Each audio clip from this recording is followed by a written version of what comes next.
اور کل نور کے 8ویں حصے اللہ نے عرش کو بنایا، 8ویں حصے سے لوح کو بنایا، 8ویں حصے سے قلم کو بنایا، آدھے حصے کے 4 حصے کیے، ایک سے عرش کو بنایا، ایک سے لوح کو بنایا، ایک سے قلم کو بنایا، اب ایک حصہ بنا جو کل نور کا 8واں حصہ ہے۔ اللہ رب العزت نے جملہ تخلیق جو عالم کی فرمائی وہ 18,000 عالم کی کتنے 18,000 عالم کی تخلیق اللہ تبارک و تعالیٰ نے فرمائی۔ اب میں خصوصی توجہ علماء اکرام کی طرف ایک عالم عرش ہے، ایک عالم لوح ہے، ایک عالم قلم ہے۔ 8ویں حصے سے اللہ نے عرش کو بنایا، 8ویں حصے سے لوح کو بنایا، 8ویں حصے سے قلم کو بنایا، اور جو 8واں حصہ بچا اس 8ویں حصے سے اللہ تبارک و تعالیٰ نے 17,997 عالم کی تخلیق فرمائی۔ ان 17,997 عالم میں ایک عالم دنیا ہے، زمین، ایک عالم اس کے نیچے کی زمین ہے۔ یہ 7 زمینیں 7 عالم ہیں، یہ 7 آسمان 7 عالم ہیں، یہ سورج ایک عالم ہے، یہ چاند ایک عالم ہے، یہ ہر ستارہ ایک عالم ہے۔ اللہ نے جنت کو بنایا وہ بھی ایک عالم ہے، جہنم کو بنایا وہ بھی ایک عالم ہے۔ کل 18,000 عالم کی اللہ نے تخلیق کل نور کے آدھے حصے سے،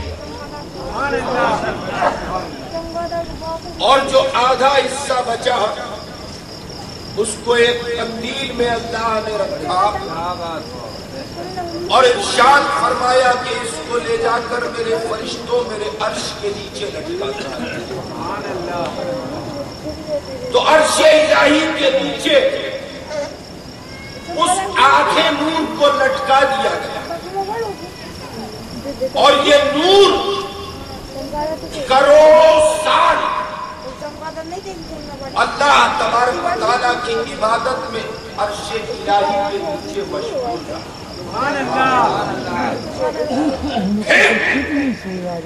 میرے رب نے حضرت جبرائیل سے فرمایا کہ جبرائیل زمین پر جاؤ، دنیا پہ سب جگہ ہیں، اور ایک مشت خاک لے کر آؤ۔ تو جبرائیل دنیا میں آئے۔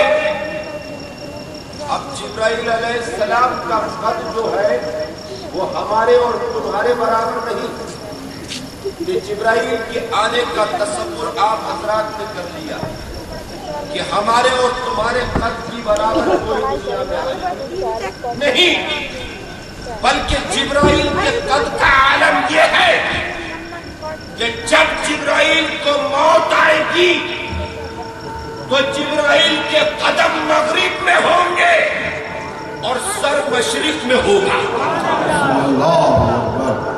جس کے قد کا یہ عالم ہو اس کی مٹھی کا عالم کیا ہوگا۔ تو جبرائیل آئے اور دنیا سے ایک مٹھی خاک سمیٹے، اور پہنچے اپنے رب کے حضور کہ مولا ایک مشت خاک لے کر آ گیا. اللہ تبارک و تعالیٰ نے اس ایک مشت خاک سے ایک پتلے کی تخلیق فرمائی. ایک پتلے کی تخلیق فرمائی. یہ پتلا تھا آدم علیہ السلام کا. یہ پتلا آدم کا پتلا تھا. جب اس پتلے کی تخلیق اللہ نے فرما دی تو فرمایا فرشتوں سے کہ اس کو سجدہ کر. بس اللہ کا فرمانا تھا کہ تمام فرشتے اس پتلے کے سامنے سجدہ ریز ہو گئے اور اللہ کی بڑائی بیان کرنے لگے. ایک کھڑا رہ گیا, ابلیس کھڑا رہ گیا. میرے رب نے اس سے پوچھا کہ تم نے سجدہ کیوں نہیں کیا؟ کہنے لگا مولا جب تیری زمین کے اوپر ظلم ہو رہا تھا, جب تیری زمین کے اوپر قہر ڈھایا جا رہا تھا, جب تیری زمین کے اوپر ستم ہو رہا تھا, جب تیری زمین کے اوپر شر پھیلایا جا رہا تھا, تو نے اس قوم کی ہدایت کے لیے نبیوں کو بھیجا تو تیرے نبیوں کو قتل کر دیا گیا, ان پر ظلم پھیلایا گیا, ان پر ستم ڈھایا گیا. تو ان کی سینہ کوبی کرنے کے لیے میں دنیا میں گیا اور میں نے اس ظالم قوم کو کیفر کردار کو پہنچایا کہ وہ قوم زمین کو چھوڑ کر پہاڑوں کی طرف کوچ کر گئی اور گفاؤں میں اس نے پناہ لی. میں نے خون بہایا اس قوم کا کہ جس قوم نے تیری نافرمانی کی. میں نے کیفر کردار کو پہنچایا اس قوم کو کہ جس نے تیرے نبیوں کا قتل کیا, تیرے نبیوں کا خون بہایا. مولا پھر میں نے کروڑوں سال تیری عبادت اس شان کے ساتھ کی کہ کوئی پہاڑ, کوئی زمین کا حصہ, سمندر کا کوئی حصہ باقی نہ رہا کہ جہاں میں نے تجھے سجدہ نہ کیا ہو, جہاں میں نے تیری عبادت نہ کی ہو, جہاں میں نے تیرا ذکر نہ کیا ہو, جہاں میں نے تیری بڑائی بیان نہ کی ہو. مولا میری عبادت بے مثال, میری ریاضت بے مثال, میرا زہد بے مثال, میرا تقویٰ بے مثال, میرا علم بے مثال, الہ العالمین میرا جہاد بے مثال جو تیری راہ میں نے کیا, اور میری تقریب بے مثال کہ تو نے مجھے آگ سے بنایا اور اس پتلے کو آگ سے بنایا. مولا میں برتر, میں بالا, یہ کمتر کہیں برتر بھی کمتر کے آگے جھکا کرتا ہے. میں خاک سے بنے پتلے کو سجدہ کروں کہ یہ خاک سے بنا اور میں آگ سے بنا؟ نہیں مولا, کبھی یہ نہیں ہو سکتا. اللہ نے فرمایا نکل جا میری جنت سے, نکل جا میری جنت سے. کس قدر محبت کرتا تھا اللہ سے کہ جب اللہ نے فرمایا نکل جا میری جنت سے تو جست لگائی اس نے کہ جس جانب سے یہ آواز گونجی اللہ کی زیارت کر, اللہ کو دیکھ. مگر ظالم نہیں جانتا تھا کہ دیکھنے کے لیے تو اللہ نے کسی اور ہی عامل اپنے دیدار کے لیے تجھے نہیں بنایا. نکل جا میری جنت سے. نکال دیا گیا, نکل گیا, دنیا میں آ گیا. ذرا تصور کیجئے, ابھی آدم کا پتلا بنا تھا, آدم کے جسم میں روح کو نہیں ڈالا گیا.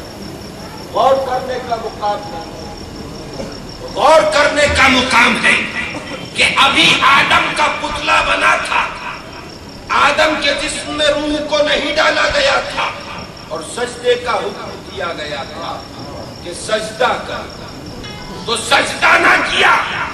سجدہ نہ کرنے کی وجہ علم پر غرور تھا، سجدہ نہ کرنے کی وجہ اپنی تخلیق پر غرور تھا، سجدہ نہ کرنے کی وجہ اپنے مجاہدے پر غرور تھا، سجدہ نہ کرنے کی وجہ اپنے جہاد پر غرور تھا، سجدہ نہ کرنے کی وجہ اپنی عبادت پر غرور تھا۔ جنت سے نکال دیا گیا، نکل جا میری جنت سے۔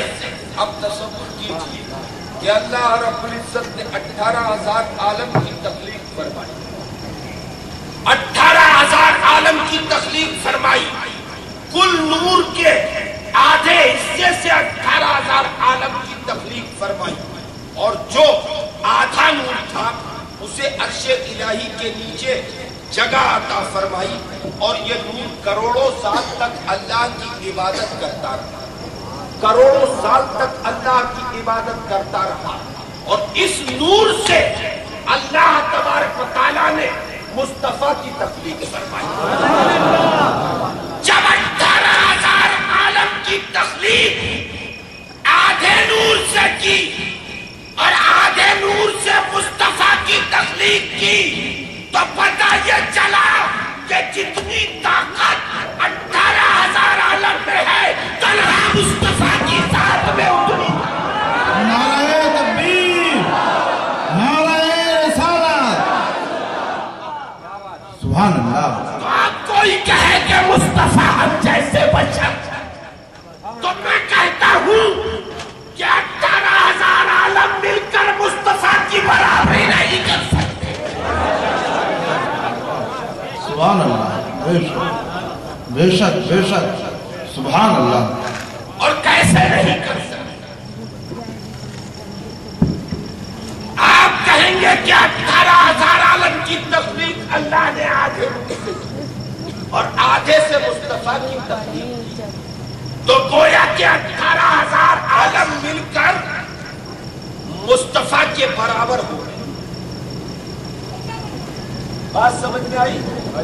کہنے والا کہے گا کہ 18,000 عالم کی تخلیق اللہ نے آدھے نور سے کی اور آدھے نور سے مصطفیٰ کی تخلیق کی، تو 18,000 مل کر تو مصطفیٰ کے برابر ہو جائیں گے، مگر میں کہوں گا کہ ہرگز نہیں۔ کیسے نہیں ہوں گے؟ ارے 100 سال کی عبادت کا صلہ تو یہ ملتا ہے، اور اس کے درجات اتنے بلند ہوتے ہیں، اور اس کی طاقت کا یہ عالم ہوتا ہے کہ قریب 100 سال اس نے عبادت کی اور اجمیر کی دھرتی پر آیا تو 100 سال کی عبادت میں اس کے جسم میں وہ طاقت آ گئی، زبان میں وہ طاقت آ گئی کہ